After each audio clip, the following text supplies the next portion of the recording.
Welcome to Frankly Speaking Sports. My name is Larry Frank. I'm your host for tonight's show, and I want to welcome everyone to our great show this evening. Boy, do we got a great show planned for you this evening.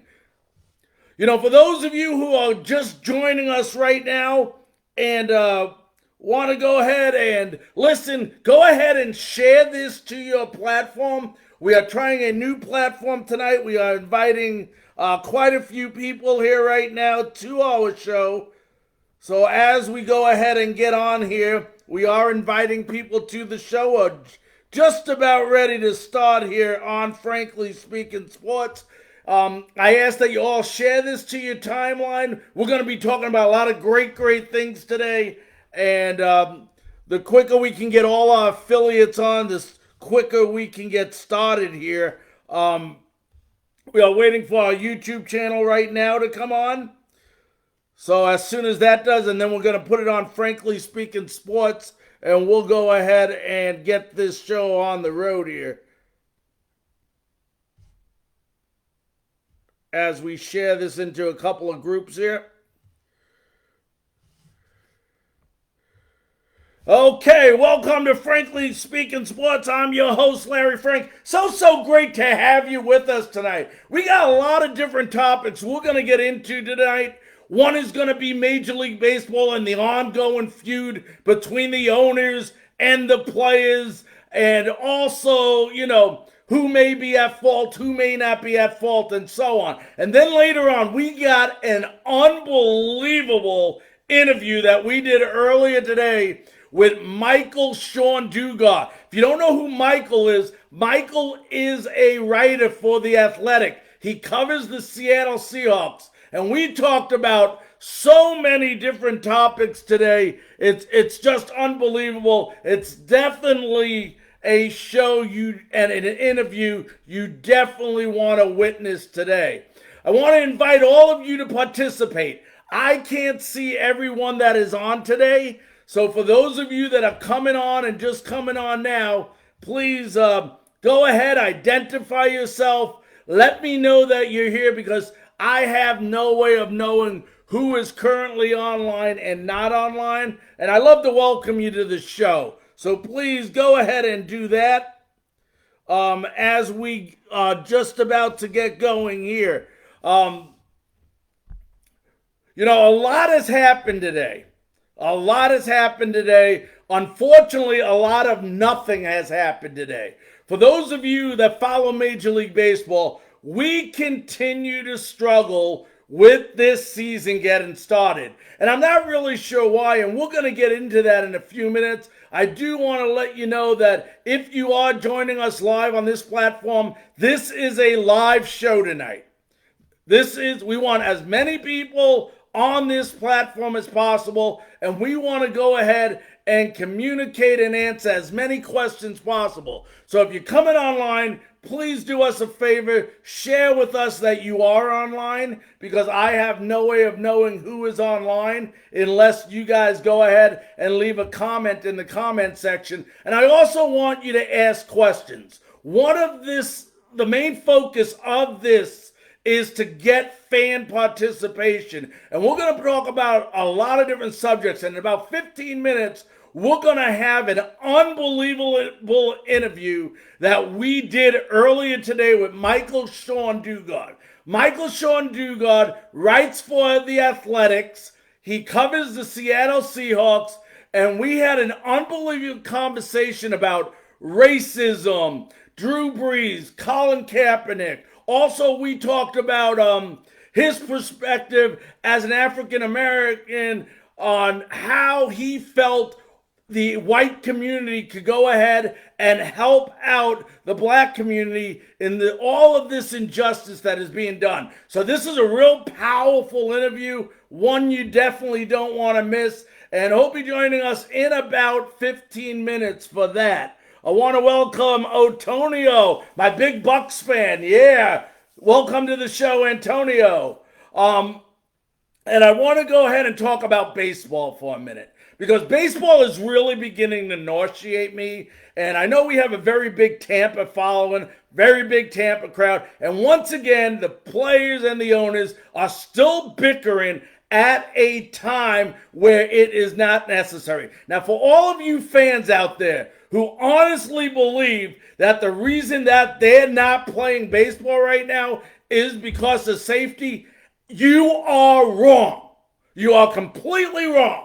There is no way in heck that this game is not being played right now because of safety reasons. And that's what they want you to believe. But what you have here is you have a bunch of owners who are nothing but a bunch of crooks. They are greedy crooks who want nothing but to get everything their way and to give nothing back. And it really pisses me off at a time like this when Major League Baseball really could have made an unbelievable platform for themselves and really look good in the public eyes. They failed.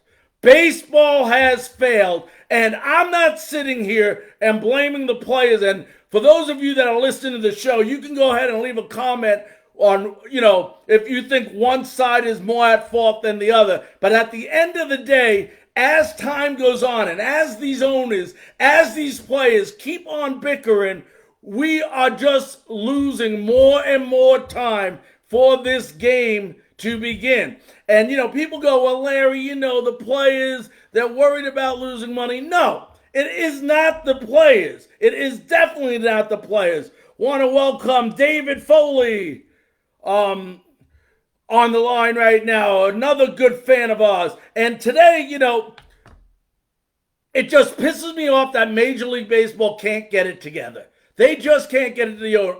The owners don't want to lose money. The owners are almost better off not playing the season at all. That's the way they're looking at it right now. They are trying to get as little amount of games as possible so they can go ahead and pay the players as little amount of money as possible. It's just wrong, it's ridiculous, and it's ruining the game. These players have a right to the money that they signed these contracts for.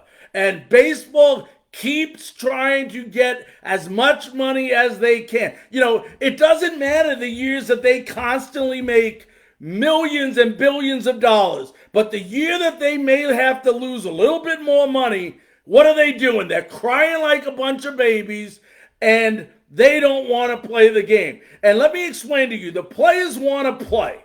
There is no doubt in my mind.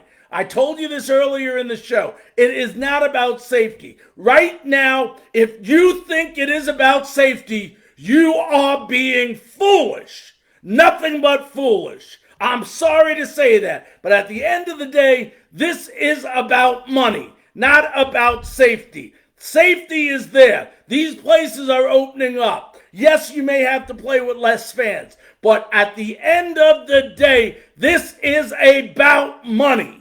That's all it's about, and the owners are 100% wrong. The players want to play 80 games. They want to play 80 games. But at the end of the day, now you have the owners today who come back with another proposal saying, okay, we'll go ahead and play more games, but if we play more games, we want the players to sign a waiver alleviating them from any liability if the coronavirus happens to infect any of them. Completely outrageous, completely ridiculous. And I'm going to tell you where the problem is here.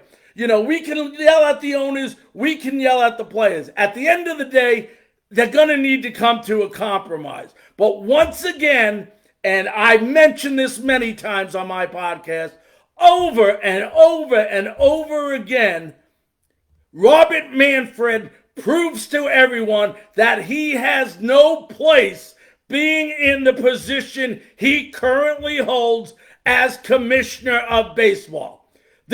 I can go ahead and do better than Robert Manfred. There is an unbelievable amount of lack of leadership in Major League Baseball right now because of that commissioner. And let's talk about this for a couple of minutes. Okay, let's talk about last year or 2 years ago, opening day.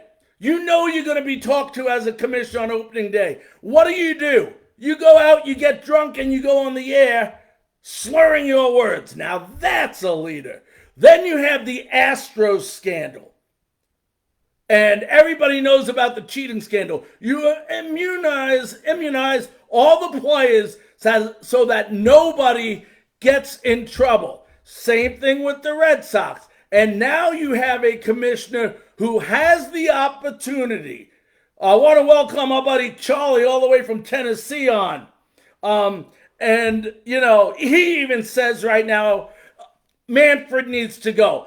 And, he's not getting involved. He has the right to say, get your crap together, let's play baseball. And it just goes to show you how lucky the other sports, the NFL with Roger Goodell, the NBA with Adam Silver, the NHL with Gary Bettman, how very lucky those leagues are to have leaders that are in place. And the reason why Robin Manfred is not getting involved is the same reason why he didn't punish anybody on the Astros, the same reason he didn't punish anybody on the Red Sox, and so on and so on. It's because the man is afraid to make a decision. Anybody, he had the right to make a decision about Pete Rose. I'm sorry. I'm not going to go into the whole Pete Rose story, but Pete Rose should be in the Hall of Fame. All the commissioner has to do is say, I think Pete Rose should be on the ballot for the Hall of Fame. The guy cannot make a decision, and baseball is tarnished in its name. It continues to tarnish this name, and it's going to continue as long as he is the commissioner of baseball. And I'd love to get some of your thoughts here under the comment sections. Once again, we want your participation in everything we do. I want to remind you in a couple of minutes, we're going to have Michael Shawn Dugar joining us. He works for The Athletic. He covers the Seattle Mariners, but we're going to talk a lot more about just football. We're going to talk about racism. We're going to talk about Drew Brees' comments, about the Colin Kaepernick, and he had some very tough words about President Trump as well. So just an unbelievable, powerful interview that those of you that are listening right now are going to witness. So just incredible. But going back, we don't know when baseball is going to start. As of now, it looks like 60 to 80 games if we are lucky. But the longer we wait, and I say that again, the longer we wait, the more time we are wasting and the least amount of games we are going to play. And I'm telling you right now, you're hearing it from me, that's what the owners want. The only way the owners can make money is if they play less games. And that's all they care about is the mighty dollar. So, that's my take on that. I do want to remind you once again, we are on YouTube right now. We are on Facebook Live. We have several different platforms. If you're online right now, do me a favor. Just hit the share button on your timeline and go ahead and invite your friends to listen, because we're just momentarily away from an unbelievable interview we did with Michael Shawn Dugar, and I don't want any of you to miss it. Also, tomorrow night, we are going to have a very special show. Those of you who are from the Tampa Bay area, tomorrow we're going to be talking about the greatest baseball players to come out of Tampa Bay. And there's a lot of players, that, some people didn't even know came out of Tampa, such as Pete Alonso, who currently plays for the Mets. Some people didn't know Pete Rose had ties to Tampa Bay. So we're going to go over all of that tomorrow. But right now, what we're going to do is we're going to go ahead and allow our stations to go ahead and identify themselves. And when we come back, we're going to have Michael Shawn Dugar joining us. We'll be back right after this. You are listening to Frankly Speaking Sports on the Frankly Speaking Sports Network. Welcome back to Frankly Speaking Sports. I'm your host, Larry Frank, and we're just minutes away, as I said, of having the great Michael Shawn Dugar on the line.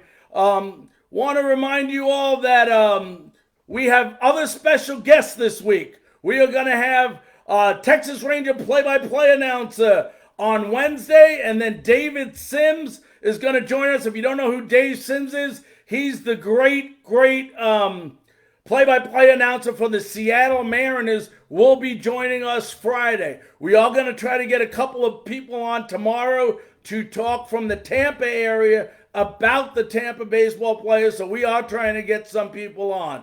But at this time, what we're going to do is we're going to turn it over to an unbelievable interview that we had earlier this morning with Michael Shawn Dugar. And it's a very powerful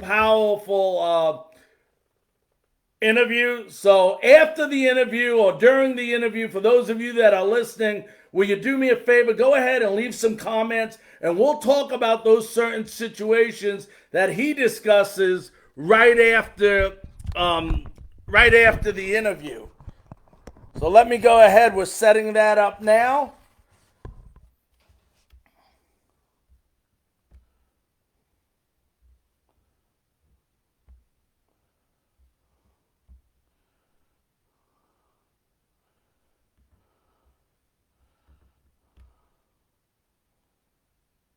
And we're waiting for that to come on right now.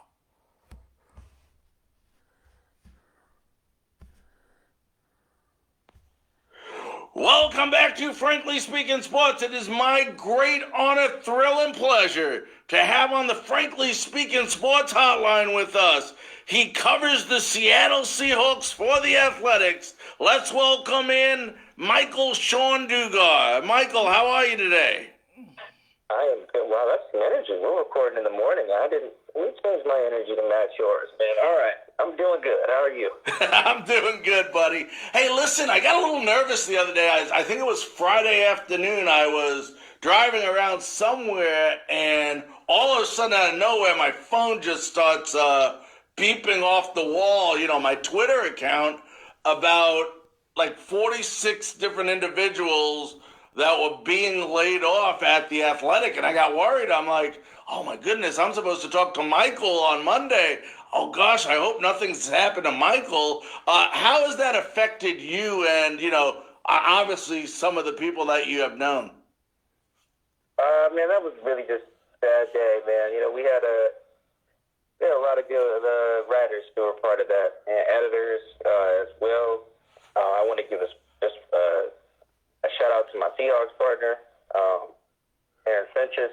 That's a good dude, good writer. We just had a lot of good writers, man. I know the Athletic, when we first, launched a few years ago, we had like this vision to go grab the best of the best, and we pretty much did, man. It wasn't just like old cats who were at traditional newspapers, and we just snatched them up in every market. I mean, we did that too, but we got some young, rising studs too, and we still do.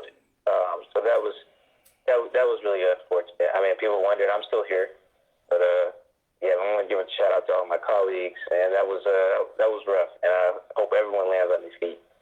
Yeah, so do I. I heard that and I was like, oh my goodness, not the Athletic of all. That's just the one you didn't expect it from. It just caught me by surprise. Now, over the past week, obviously a lot going on in the world. Besides COVID-19, obviously all the injustice that has been done and the demonstrations and the protests, and then on Tuesday or Wednesday, Drew Brees comes out with these comments. He came out with initial comments, which a lot of people thought were very insensitive, terrible timing, and whatever other way you want to describe it. Then he came out with an apology a couple of days later or the next day. What was your thoughts on that whole Drew Brees situation? Well, one, his PR people have been working hard this week. I mean, kudos to them. They are earning that salary. Who knew they would have to earn that salary in this way during, the coronavirus? I mean, there's statements. His social media is just probably going off the roof. He probably had to get a second cell phone. One for Malcolm Jenkins to cuss him out, and then another for everyone else to probably talk to him normally or cuss him out as well. But yeah, it was a long week for old Drew there. Once you end up on the same side as the president in anything, you're usually having a bad week. I mean, you end up on the bad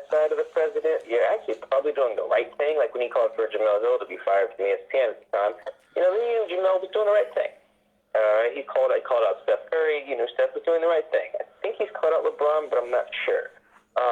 Just you get my gist, though. So in that part, Drew's having a good week, right? So you're on the opposite side of the president. That's like a positive. You know, he threw you a fastball down the middle. The president did, and to let you actually show some action and show that you're with your teammates. And he responded pretty well. Because Drew reminds me a bit of like Russell Wilson, and you know he's a big brand as well. So like part of this is a lot of brand management. But I think he's probably handled it with his words as probably best as he can.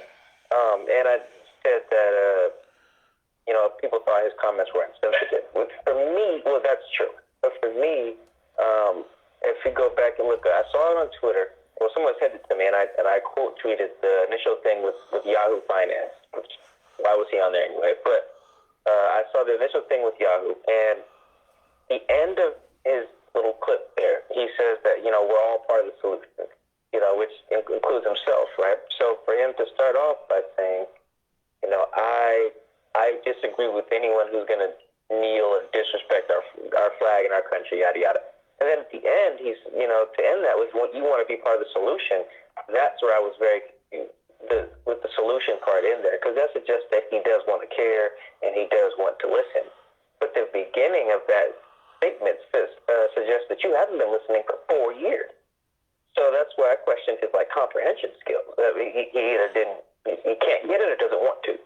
That was the conclusion I drew from a dude who could have been listening for 4 years when Colin started all this in August 2016, has chosen not to, I would believe, and then put out that statement. So that's really where I kind of quote unquote blasted Drew Brees, because it just didn't make any sense. And then everyone else caught wind of it, and he caught it like a firestorm of backlash. Right, and you were just talking about being on the wrong side of the president, the kneeling of the national anthem. 2 points I just wanted to get to is because today, and I don't know if you heard it yet because I know you're on the West Coast, the president kind of came out with a Twitter attack towards Roger Goodell, basically for sticking up, for the players and the injustice and everything. The president was basically, once again, he's looking at the kneeling of the national anthem. He's missing the message, but it's never. And tell me if I'm wrong, Michael. But for me, the way I always understood it, it wasn't about kneeling. It was the platform they were using and Colin was using to try to get the message of the injustice that has been being done forever in this world. Yeah, so I did see the president's tweet, and Roger Goodell, I know he's not very smart, man, but he's in a tough spot here because Roger Goodell gets associated with the NFL, blanketly, when people say, oh, the NFL hates this, or the NFL wants this, right? And we point to Roger Goodell. When Roger Goodell is, he works for the owners, right? He works for them. And the owners largely make up a big portion of the NFL as well. There's 31 of them, and then whatever's going on in Green Bay. So that's the NFL more than anything. And I make that distinction to say that Trump is going to make Roger Goodell choose here. He's going to make Goodell choose between the owners who he works for and the players who he has, apparently decided to side with. Right, because Trump ain't with this kneeling, he ain't with this protest, and it's not as much. It's that the kneeling is in protest of just the flag itself, because it is. I saw someone point out that to say it's not about the flag is to misrepresent the movement. That's not entirely the case. We read Colin's words from August of 2016. He says, "I can't." I'm paraphrasing. He says, "I can't stand for a flag that's supposed to represent liberty and justice for all, and is not doing that." That's where the protest part comes in. He is trying to, Colin, that is, trying to hold America accountable, because we have a constitution, we have principles that the country is allegedly supposed to stand on, and they're not, and the country is not standing on them. And so until the country holds up its side of the bargain, he refused to stand for the anthem. So it is a kind of about the flag, but it's more about what it represents, and it's more an indictment of America. And why someone like Trump can't get on board is he can't get on board with the idea that there's two Americas, right? that like black people came up in, or our base like existence here was chains. And if you're white, your base existence here in America was privilege, right? So of course, if that's your ancestral history and that's someone else's, you're gonna see the world different and eventually really recognize there's two different Americas. Trump can't fathom that because he can't fathom an America that hasn't been great to him. He's a billionaire. And it's probably difficult for him. He's also just not that smart. And the reason he's misinterpreting it is the same way Drew Brees was as well. This is why Trump agreed with Drew. They couldn't fathom an America that wasn't coming from like a place of privilege, which is the definition of privilege in itself. And Trump really doesn't care, but you can see Drew is backpedal a little bit because he wants to care. Right. We're talking to Michael Shawn Dugar. He writes for the Athletic and covers the Seattle Seahawks. And we're going to get in a little bit with the Seattle Seahawks. So I just want to let you know that. But while we're on this topic, and you mentioned Colin Kaepernick, for the last 3 to 4 years, it seemed like, I call it, if the word collusion is the correct word, that the NFL has just pretty much decided, all the owners, that we're not going to take this guy. We don't care how good or how, great of a quarterback he is. And now, all of a sudden, everyone, which, I don't understand why it has taken this long, is finally understanding Colin's message that he was trying to, convey to everyone. If they go out, Michael, now, and let's say a team does go after Colin Kaepernick, are they, and not that that's important or not, but are they admitting that they were actually committing collusion against Colin? I don't know if they'll be committing it. Every team, they were doing, right? Like, it's pretty clear. By even settling the lawsuit there, that means that Kaepernick and Eric Reid were able to dig up enough stuff, whether it's emails, text messages, whatever, conversations. They were able to dig up enough stuff to show the NFL and its lawyers that, hey, look, we go to court, we're going to win. And you guys are going to look bad. And the NFL was like, all right, okay, let's go ahead and just wrap that up, put that in the box and throw it away. And they did, right? That's how the settlement worked in that regard. If a team signs him, really it'll look like they're listening. Because right now it looks like they're trying to listen, but it's just one of those things where you cannot really support the movement that he started if you are blackballing him from your platform. If he had retired or something, that's one thing. But he's been begging for a job since this, and you guys are just like, nah. But then turn around and will make a Black Lives Matter post or try to donate money to, community organizations in your respective cities. But it's just or you do something with the Players Coalition, that's the thing that doesn't make sense. The Players Coalition, those who don't know, was basically birthed from Kaepernick's protest, right? Kaepernick is not in the Players Coalition. Therefore, when they do, the Players Coalition does business with the NFL, it's how can you truly say you care about the mission of the Players Coalition when its mission was basically founded off of a man who you banned from your platform? You know what I mean? That's just everything about the whole thing from all the owners and teams is just hypocritical. You didn't let the guy use your platform. Your platform is where it's most powerful.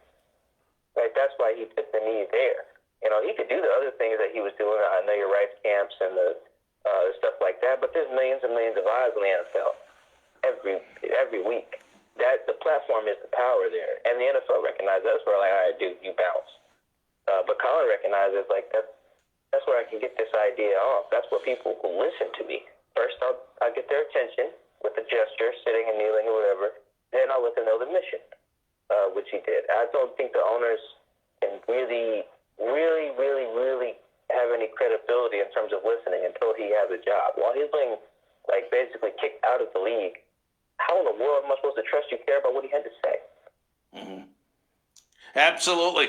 And let me ask you this before we get into the Seattle Seahawks, just staying on that subject a minute. A lot of people want to help, and they're, at least for the moment, and I say for the moment because everything we're doing in the past week to try to get the injustice that was done throughout the United States over the past couple of weeks is only going to be good if we keep it moving going forward.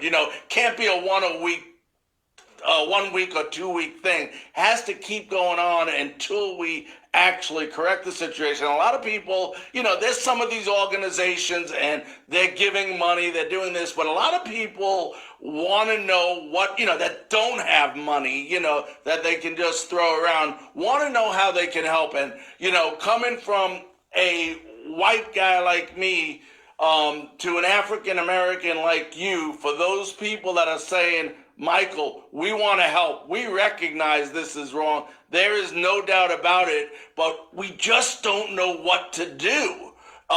What would you recommend they do? I would start by listening. You gotta listen to black people right now. They're angry. They're pissed. We have been for a very long time. Listen to why that is. The America's thing is very important.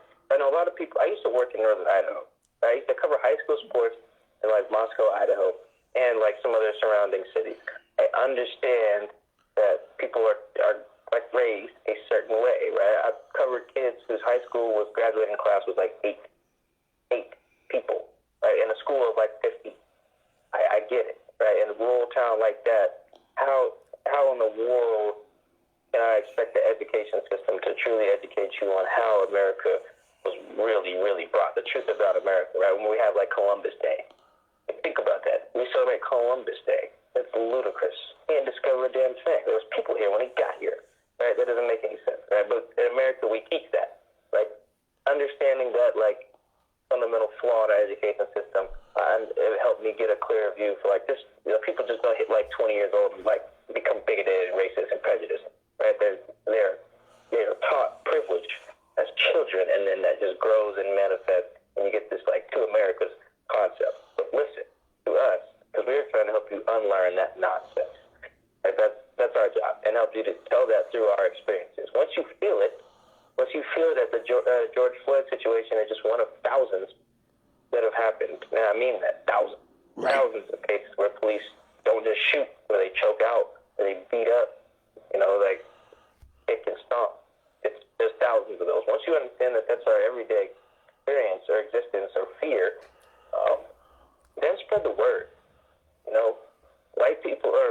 Black people alone cannot undo white supremacy. If that was the case, it'd be done already. You know what I mean? It's if listening to us got the job done, then we'd have fixed it. We need your help. We need white people's help. And it's not enough to just be non-racist. Mike, I'm not racist. I've never called them an N-word. I've never, discriminated against. I got a bunch of black homies. That's fine. That's cool. You're non-racist. Great. A+. Good job, kids. Now it's time to be anti-racist. That means you need to be active, about helping. That means you need to be calling out your friends if they, display microaggressions, just say stuff that's out of line.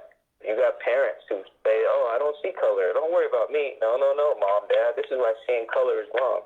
Or she say, I think you got a coworker that says that all lives matter. Tell them why that's wrong. You got, siblings that always bring up black-on-black crime when this subject comes up. Tell them why that's wrong. You got in-laws that like to bring up that, white people get killed by the police, too. Tell them why that's insensitive. Also, it's mostly inaccurate in terms of them getting killed more. These are the type of discussions you got to have with people you love who will listen to you and who won't maybe listen to me on a podcast or radio show or article that I read. I come off as the angry black dude. They'll listen to you, though. Right? And you got to call that stuff out and be willing to have those uncomfortable conversations, if for no other reason, because those people can vote. Voting is very helpful in this situation. So that's, beyond donating money, it's just a conversation. We're trying to unlearn, we're trying to undo stuff and help people unlearn years and years and years of basically poor history. It's going to be tough. You're going to have a tough time explaining why all lives matter is stupid, right? But you need to, right? Whether that's to your sister, brother, uncle, your, cousin, in-laws, co-worker, boss, whatever. Those people you need to get in their mind and be willing to fight the fight on behalf of us in the name of equality. That's how every white person right now can help. No, I could not have said that better myself. I agree with you 100%. Thank you for those comments, Michael. I want to go into some football with you as well. Coaches are now allowed back into the facilities, as you know. I think it's in Seattle as well. I know there's a couple of states which they're not allowed to. It looks like football is going to happen. There's no doubt about that. But as far as the Seattle Seahawks go, here's a team that I believe they were 11-5 last year. I think just behind the 49ers in their division. What is the outlook for Seattle going into 2020? I mean, they're going to have Super Bowl hopes, as usual, because that's what you do when you have Pete Carroll and Russell Wilson. I mean, the quarterback and the coach are the two most important people in the building. And continuity there is always pretty helpful. Well, I guess unless you're Aaron Rodgers or Mike McCarthy, that just kind of didn't go. But other than that, the continuity there is essential. So I think they'll be in the mix, right? They got to be. They'll have a really good offense. I don't know what metrics people are using now for offense. I like to use DVOA because efficiency is more important than some of the raw stats. So they'll probably have a top 10 rushing offense, maybe a top 10 passing offense as well. But I just have no faith in the defense to be elite.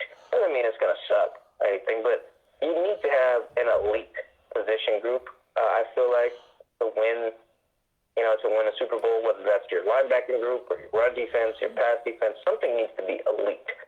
Like with the Chiefs, it's very clear, offense is elite. Or even the Niners who got there last year. Because I know a problem with kind of how we measure like Super Bowl roster each year is that we only use the team that won, which I think is kind of flawed. You can have a Super Bowl caliber roster, I think, and not win the Super Bowl. I mean, the Saints have had one for about 3 years. Like, go look at the Saints rosters the last 3 years and tell me where the flaw was in the roster. No, they just didn't win because when you get into a single game playoff in January, it's pretty random. But I think the Seahawks have a Super Bowl roster here, so they're going to really need some unit to outperform like expectation, like drastically. And that could be Russ. That could be Russ having an MVP season. He's had close to that a couple times. But he needs to have one. Have a Lamar season. Have a Mahomes season. Have an Aaron Rodgers 2014 it might have been, where you're off the charts. And it's just undeniable that you're the best player in football right now. That's kind of what they'll need. I don't know if they'll get it, but that's what it's going to take to win a Super Bowl, because without Clowney and some other help on the pass rush, I'm not sure if they can have an elite defense to match what should be a really good offense this year. Yeah, and there's no doubt about that offense. Let me ask you this, and I know I'm in Arkansas now, but I lived on the East Coast all my life before just moving here. And for us on the East Coast, for some reason, as a football fan, I don't believe Russell Wilson gets nearly enough credit for as good as a quarterback that he is. Here's a guy, last year alone, threw for over 4,000 yards, 31 touchdowns, 5 interceptions, so he doesn't make a lot of mistakes. And he's still, am I underestimating what's going on? Or do you feel the same way that this guy is definitely one of the most underrated quarterbacks in the NFL? Yeah, I would say so. I mean, I think most people know that he's good. Most people can acknowledge that. He keeps making Pro Bowls when he's on when they're on national TV. The Seahawks do pretty well for the most part. He's good for a spectacular player too. Every year, that just you wonder how in the world he pulled that off. But I do think that if you're looking at it from Russ's perspective, you're like, man, I've been consistently good for a very long time. Never been first team All Pro. Something just always happens where people just forget the good season I have because someone else goes off and wins MVP. If you think about it from Russ's view, 2013 and 14 when they went to back-to-back Super Bowls, clearly Marshawn and the defense were the headliners. And then 2015, the back half of the season, him and Doug Baldwin, they just go nuts for the final 10 games and break all these franchise records. And I think Doug leads the league in touchdown receptions, right? And then Cam Newton leads the team to 15-1, so everyone forgets, which is fair. Cam did that. Russ was good in 2016 on a sprained MCL, didn't miss a snap, or didn't miss a start at least. But then Matt Ryan goes nuts, right? Wins, Super Bowl. Russ or goes to the Super Bowl at least and wins MVP. Russ leads the league in touchdown passes in 2017, I believe, with 35, and then but they don't make the playoffs, so he can't really get that much love because he only won 9 games. And I think Brady wins MVP that year. 2018, Russ is crazy efficient, really, really good. Even beats Patrick Mahomes, in Week 16 that year. But then Mahomes threw 50 touchdowns. So, can't win MVP. Last year, you just read his numbers from last year. Those are outstanding numbers. He's really efficient, really good, great deep ball. Doesn't make a lot of, costly plays. He fumbled a lot last year, but recovered a great deal of them. And what do you know, Lamar Jackson becomes like Michael Vick 2.0. There's always something. That's why I came back to he needs to make it so there can't be a something. He is underrated to an extent, but some of that is just like people have shown to have a different gear than him. Those years from 2015 Cam, 2016 Matt Ryan, 2018 Mahomes, and 2019 Lamar Jackson were all better than Russell. They were. Look at all those numbers from those seasons. Those are ridiculous numbers they put up, especially Cam. His season was crazy. His number one receiver was Ted Ginn Jr. Come on, man, 15-1. So I think Russ is a little bit underrated, and I think those seasons are kind of why, in addition to playing in the market he does. So I think it's gonna take a big year. One of those type of seasons from those like Ryan, Lamar. He needs to have one of those, and then he'll be fine. All right, my friend. Before we let you go, I gotta ask you 2 quick questions here. Number one, do you see the year of the NFL this upcoming year being played in front of fans or not being played in front of fans? Oh, that's a good question. I would imagine that it eventually has some percentage of fans, whether that's 20 or 25% or something along those lines. I think it's going to be tricky because they need the rules of fairness to be in there. Like let's say the Seahawks can't have 20%, but the Cowboys can, and the Texans can.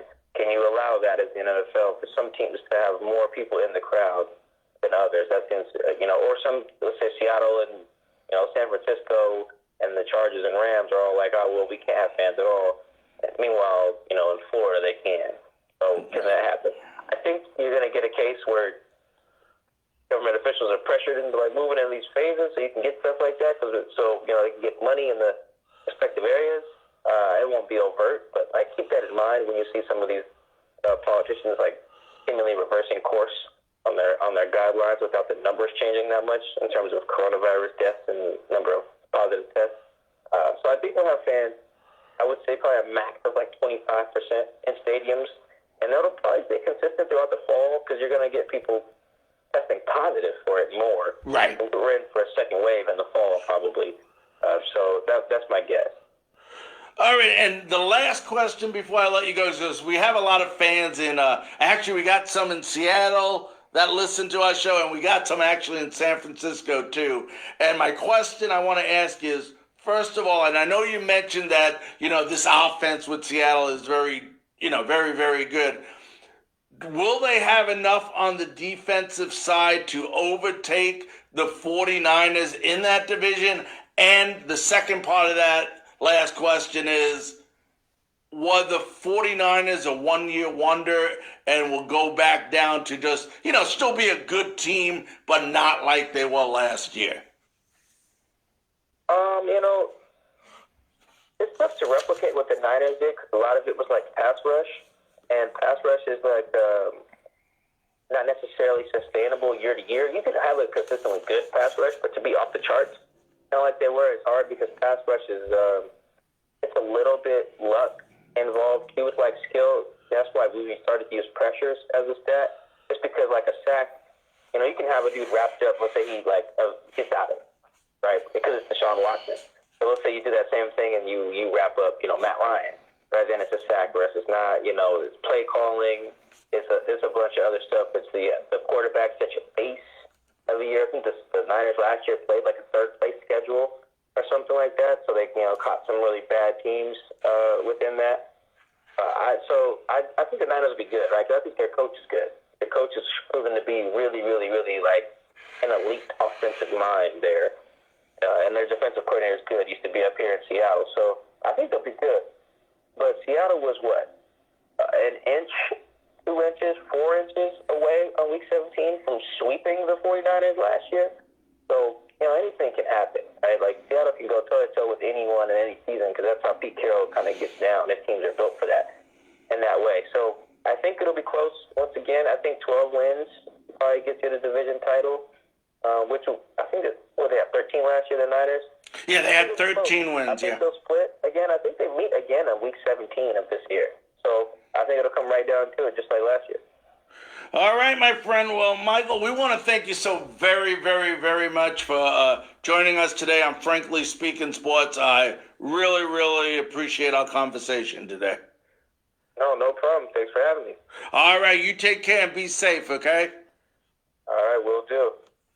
That was Michael Shawn Dugar. He writes for the Seattle Seahawks for The Athletics. We'll be back right after this.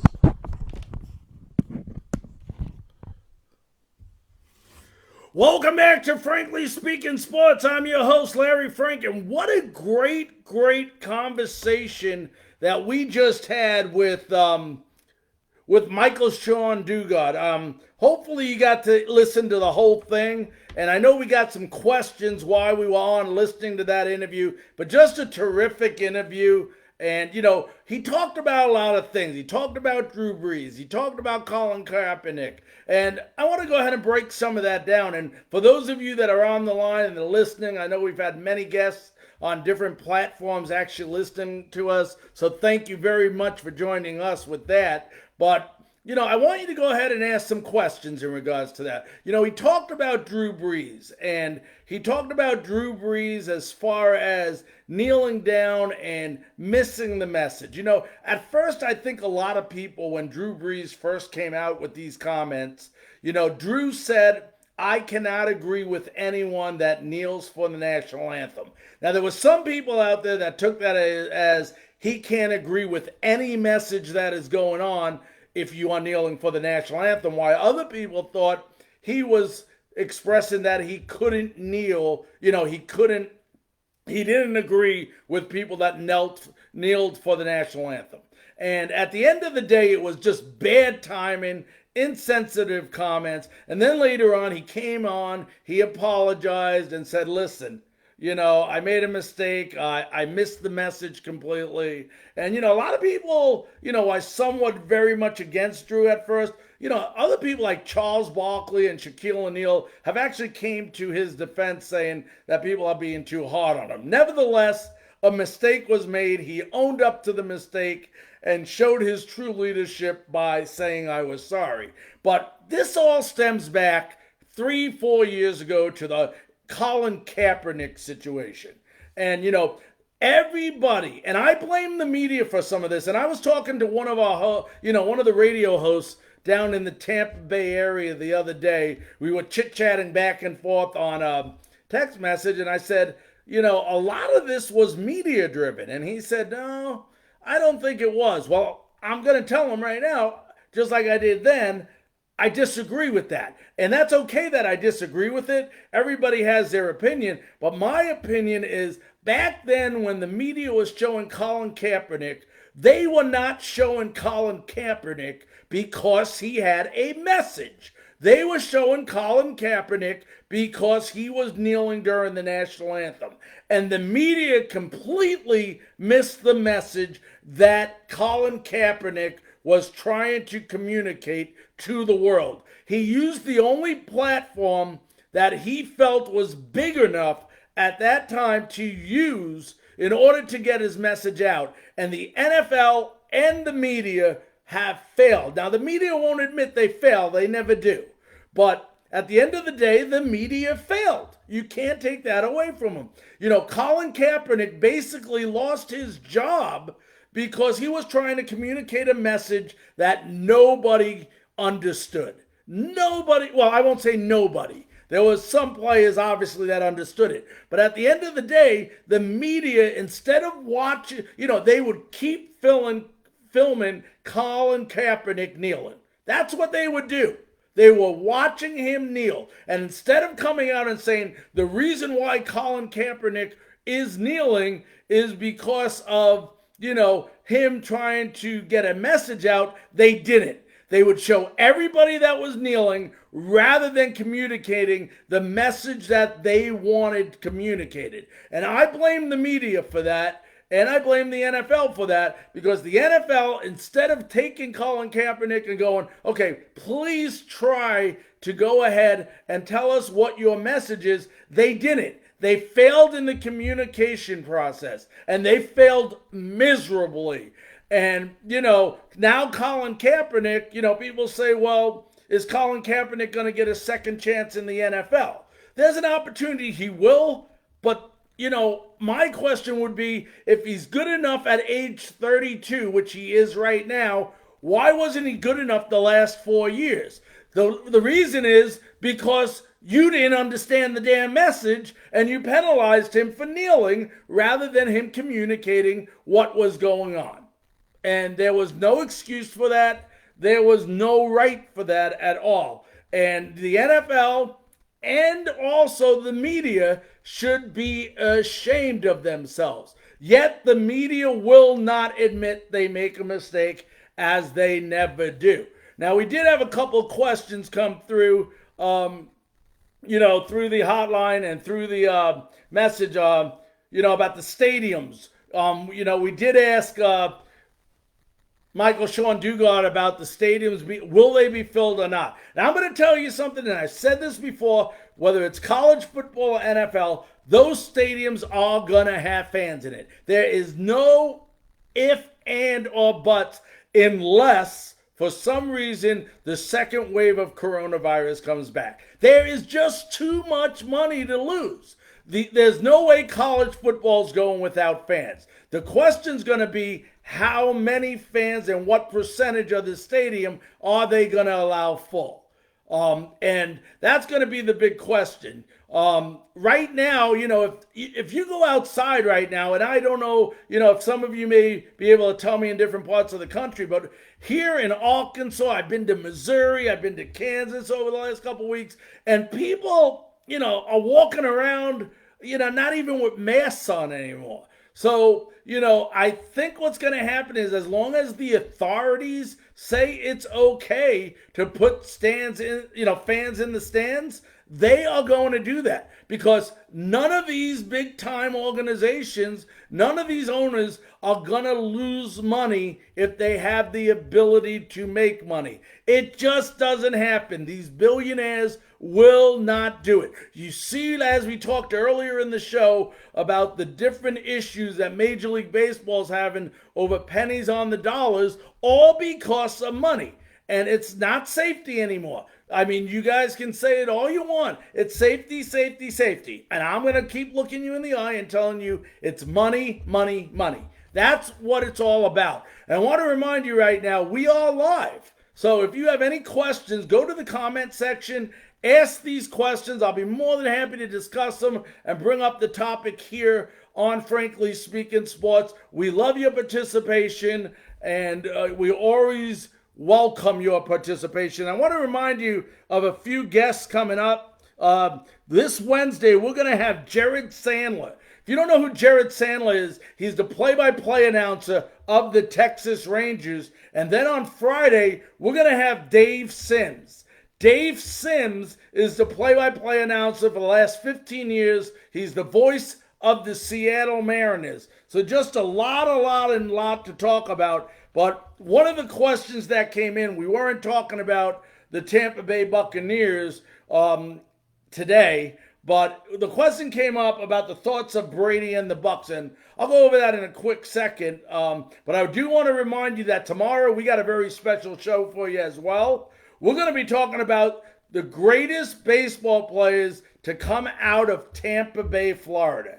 And believe me, there are a number of great players that have come out, and talking about players, today's players, just off the top of my head, Pete Alonso, who went to Plant High School in Tampa, Florida, is one of those great players. So we'll talk about the greatest players to come out of Tampa Bay on tomorrow evening's show. So should be a terrific show. We're trying to line up a couple of guests that actually played professional baseball from the Tampa area, and we'll continue to do so. But to answer the question that came on the hotline about how the Buccaneers and Brady will do, since you asked and we weren't talking about the Buccaneers today, I will go ahead and answer that question.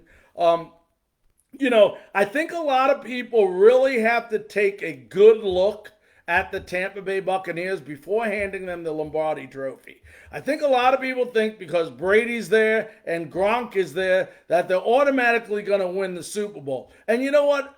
It's good to be optimistic, and I like to be positive as well. But at the end of the day, that's going to come down to that defense. The Buccaneers by far have the best offense in the National Football League. The only question on that team, a lot of people say the offensive line. No, the offensive line will be fine. Donovan Smith, he'll be fine. Tristan Wirfs is going to help that offensive line immensely. But at the end of the day, what it's going to come down to on the offensive side of the ball is how effective they can run the football. Is Ronald Jones going to be that star running back that everybody wants him to be? Now, they do have Keyshawn Vaughn. Keyshawn Vaughn, if you're not familiar with this guy, he played at Vanderbilt. And let me tell you, to play in the SEC and for 2 years in a row to rush for over 1,000 yards in the SEC, you have to be a special young man. And Keyshawn Vaughn is definitely a very special man. He can catch the ball out of the backfield. I think the one thing the Bucs are missing, they don't have a good blocking back. And when you have Tom Brady, now Tom Brady will throw the ball quicker than Jameis Winston did as far as releasing the football. But at the end of the day, you need that guy who can block the blitz. And right now, that's the part that scares me about the Buccaneers offense. That is the one piece they are missing. They got the best duo and possibly trio of wide receivers in the NFL. When you speak about Godwin, you speak about Evans, both over 1,000 yards receiving. They got Tyler Johnson, who you guys are going to love, especially in the red zone. This guy is just one of the best college red zone receivers last year in all of collegiate football. So a very, very powerful wide receiving crew. And then if you look at the tight ends, I mean, how can you get any better at tight ends? You have all-pro Ron Gronkowski, and then potential all-pro, and I say potential because O.J. Howard, you're going to find out this year how good O.J. Howard is. You're going to find out. Is O.J. Howard a good tight end or bad tight end? Because Tom Brady uses his tight ends, and he will use O.J. Howard. So a lot is going to be expected out of O.J. Howard, so I'm really looking forward to that. And as far as the defense goes, that's where I have a little skepticism. Yes, they got Winfield, Antoine now at safety, which was a great pickup, but I'm still concerned about the cornerback position. Bunting and Evans and the other Evans, I should say, and Edwards, Jamal Dean. How well will these guys play on the defensive side of the ball? Obviously, the defensive line was the best defense in rushing against the rush last year. So I don't see that discontinuing when you got Vita Vea back, you got Sue back, you got, Shaq Barrett back. You just got some great players. Don't forget Levante David. I mean, he's probably the most underrated defensive player in the NFL. So this team has a lot of potential. The only other hole may be, and a lot of people are asking, how about the kicking game? I think, and this is just my opinion, but I don't think there's going to be a long leash on Matt Gay this year. Matt Gay cost him, you never want to say one play, but at the end of the day, you get a kicker to kick a field goal at the end of the game to win. His job is to make field goals. Matt Gay, too many times last year, did not do that. Did not do that versus the Giants. Missed a chip shot from 30-something yards away at the end of regulation time. Cost him the game. Last game of the season versus Atlanta. what happened? I believe he missed 2 field goals and an extra point. And because of that, the game went to overtime where Winston obviously threw the pick six and they lost that game. So just a lot, I think the team has the ability to win. I think Brady's a great leader, but just like I said before, I want everybody in Tampa Bay to realize this. Tom Brady was not brought in because he was the greatest quarterback or is the greatest quarterback. He was brought in because he is one of the most intelligent quarterbacks and he does not turn over the ball a lot. And I think that's, what you got to remember. Now, it's amazing if Tom Brady has the year that he is capable of having, that he has had in the past with these 2 receivers. Yeah, he has the ability to throw for 5,000 yards and possibly have 3 receivers that have over 1,000 yards receiving. The potential is there. But the question is, he's getting older. How are the legs going to hold up? And how is Tom Brady going to hold up? And the problem with Tampa Bay right now is if Tom Brady goes down, they don't have a solid backup in Blaine Gabbert. He is not a solid backup, so that's going to be another issue. So a lot of questions in Tampa Bay. They're good enough. They definitely can compete, but a lot of questions going to come down to, that defensive side of the ball because it was the worst at passing defense. They did. I could have went out there last year and picked that defense apart throwing the football, and that's what they're going to have to correct. Those cornerbacks are going to have to figure out how to defend the pass. And if they do, then, the sky is the limit for the Tampa Bay Buccaneers.